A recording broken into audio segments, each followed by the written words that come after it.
తెలుగు రాష్ట్రాల్లో బహు గొప్ప రాజకీయవేత్త కోడెల శివప్రసాద్, పల్నాటి టైగర్ అంటారు. సమైక్య ఆంధ్ర ప్రాంతానికి హోమ్ మినిస్టర్గా పనిచేశాడు.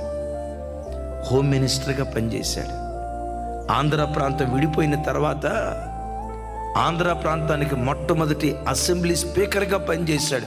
గొప్ప పేరు ప్రఖ్యాతులు గాంచిన వాడు. ఓ చిన్న గదిలో ఊరేసుకుని చచ్చిపోయాడు.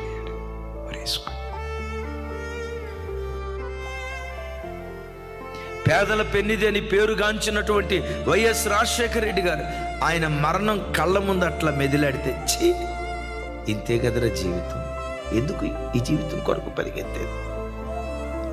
లోకాన్ని సంపాదించుకోవటానికి కాదు పరిగెత్తాల్సిందే, పరలోక రాజ్యాన్ని సంపాదించుకోవటానికి పరిగెత్తాలి. చెప్దాం గట్టిగా ఆమేన్. అవాస్తవమైన జీవం ఎంతలో కనపడి అంతలో మాయమైపోయే ఆవిర్లాంటిది. ఏ రోజు, ఎప్పుడు, ఎక్కడ, ఎలా, ఏ రీతిగా రాలిపోతామో ప్రపంచంలో ఎవ్వడికి తెలియదు. ప్రతి క్రైస్తవుడు ప్రతి దినం దేని కొరకు ప్రార్థన చేయాలో తెలుసా? యెహోవా, నా అంతము ఎలా ఉండునో నాకు తెలిపయ్యా.